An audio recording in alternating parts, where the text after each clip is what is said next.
Fala galera, beleza?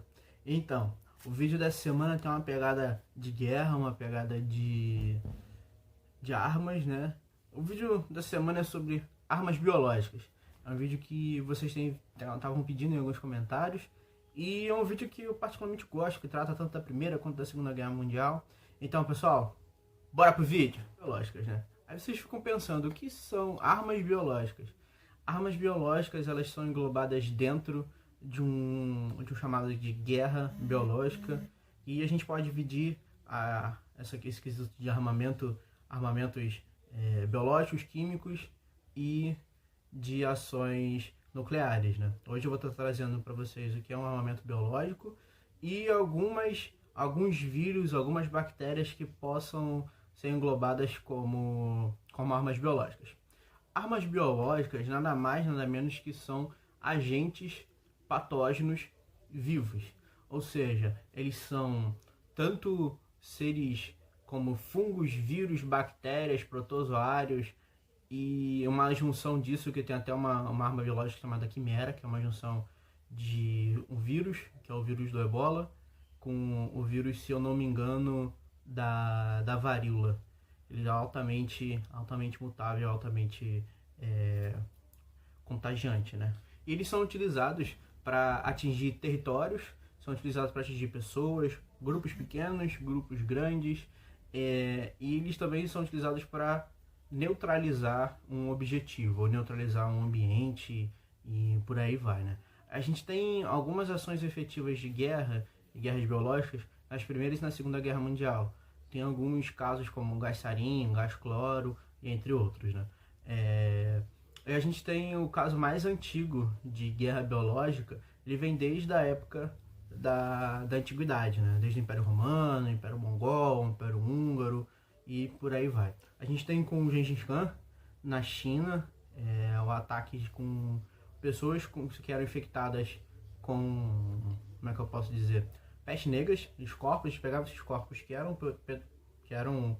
corpos que estavam em putrefação pela peste negra e jogavam no cerco a outras cidades. Dois grandes centros de produção ou de estudos, hoje em dia a gente chama de estudos, que é o CDC, que fica nos Estados Unidos, que é Atlanta, e tem também um em Melbourne, que fica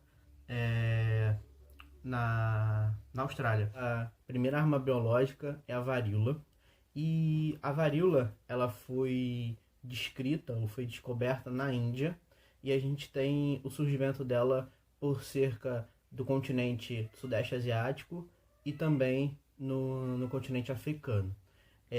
A varíola ela matou aproximadamente cerca de 500 milhões de pessoas, e ela vem sendo descrita desde a antiguidade, né? E ela tem os seus casos e as suas atribuições maiores no final da Idade Média, até 1970, entre a década de 70 e a década de 80. Vale salientar que essas 500 milhões de pessoas, elas foram mortas, na realidade, no século XX. A gente tem, em 1976, com a descoberta do Edward... Eu tô com uma colinha aqui. O Edward James, ele foi a pessoa que descobriu a primeira vacina. Em 1980, a gente tem um anúncio, um alerta da OMS para que tenha a vacinação não só em âmbito nacional, como também em âmbito mundial. A varíola, ela tem a sua apresentação e sintomas, tem apresentação de 12 a 14 dias após a infecção. E ela ocasiona vários tipos de sintomas, né? Como dores, vômitos, inchaços, como dor de cabeça, como náusea, enjoos e entre outros. E tem também o surgimento de manchas, né? Manchas vermelhas no rosto, nos troncos, no pescoço, e essas manchas elas podem virar feridas, que durante um tempo elas viram bolhas que tem um líquido branco, e depois elas se transformam em pus, e em grande maioria das pessoas elas viram placas cutâneas de pele grossas que ficam nessas regiões onde aparecem essas manchas. E ela está guardada no laboratório de doenças, que é o CDC, e também no laboratório na Rússia. E a nossa segunda arma biológica é a ricina. O que é a ricina? A ricina é uma toxina retirada é uma toxina vegetal retirada da mamona, mais precisamente das sementes da mamona. Mostram que ela é 6 vezes mais letal e mais potente que o cianureto, né? E mesmo em pequenas doses, ela é extremamente letal. Se ela for inalada pelas vias aéreas, tanto pelo nariz quanto pela boca, ela tem uma ação direta e bloqueadora nos pulmões, e também se ela for injetada, né? E ela tem uma sua ação muito rápida. E ela tem uns sintomas muito parecidos com a gripe, né? Ela tem sintomas como dor de cabeça, febre, dor no corpo, tosse. E esses sintomas eles pioram durante 3 dias. E se durante esses 3 dias não melhorar, a pessoa entra em uma falência múltipla de órgãos, né? E ela vem a óbito em questões de minutos. E é muito rápido esse óbito.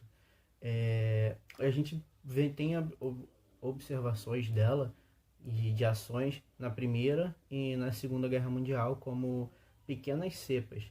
E vale lembrar também que ela não tem uma vacina, não tem um antídoto, né? Como é o caso do antrax, como é o caso do cianureto. E ela é extremamente letal por causa disso. Nossa terceira arma biológica é o Botox, ou mais precisamente, toxina botulínica. E o Botox ele é composto por um conjunto proteico de uma bactéria, né, que é chamada Clostridium botulinicus. Eu vou deixar o nome. Ela tem 2 formas de injeção, né, de contato. Ela tem por a ingestão de alimentos e também por ingestão na pele, né, você faz a introdução dela na sua pele. A forma principal é pela ingestão. Em humanos, em animais, ela tem uma ação rápida e ela se prende ao trato gástrico, né? Tanto gástrico quanto do estomacal ou também do intestinal. E ela é uma proteína altamente letal, né? A gente tem uma fração muito pequena do que acontece quando a gente consome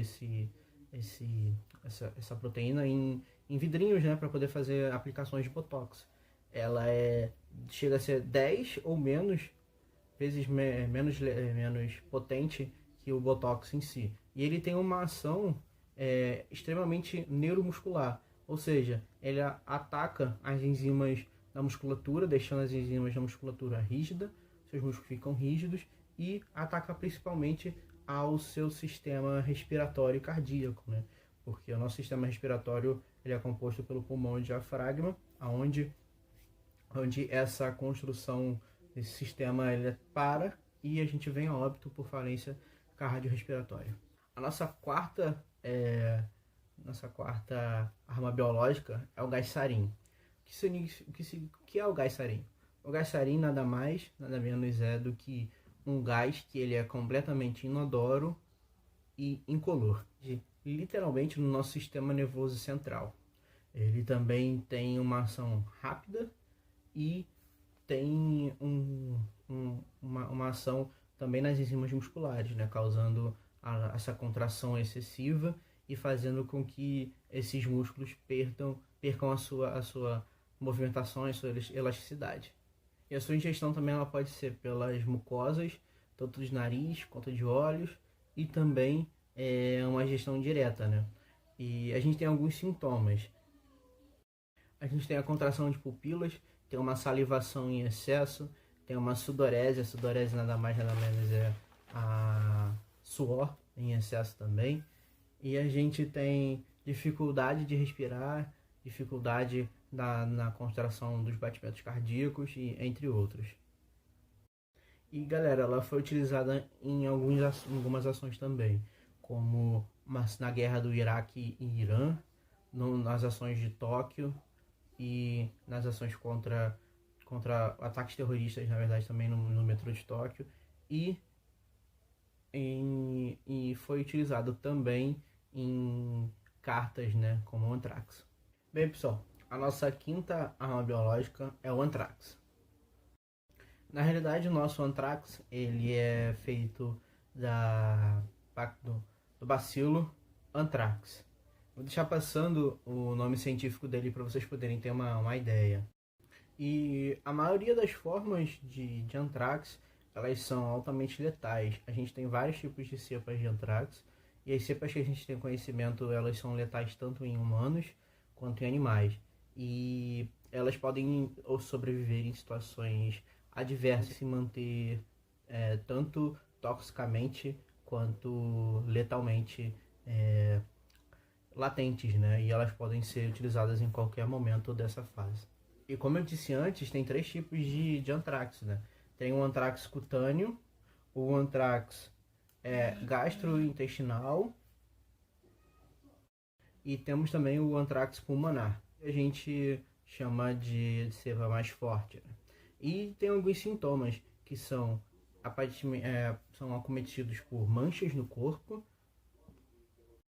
feridas, uma febre muito alta e entre outros, né? A gente tem a utilização do anthrax na sua forma mais disseminante em pó, e ela foi utilizado em 2001, se eu não me engano, numa carta que foi endereçada tanto a algumas celebridades quanto a algumas pessoas públicas e também ao World Trade Center, das Torres Gêmeas, em 2001.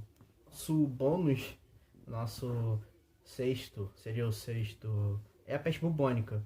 Ela foi utilizada, foi a maior praga, tanto da época medieval quanto moderna, e ela veio do Sudeste Asiático até a Europa, em navios, que a gente tem o seu vetor pulgas, que eram contaminadas por ratos. Na verdade, elas mordiam ratos e se contaminavam, e também mordiam os seres humanos.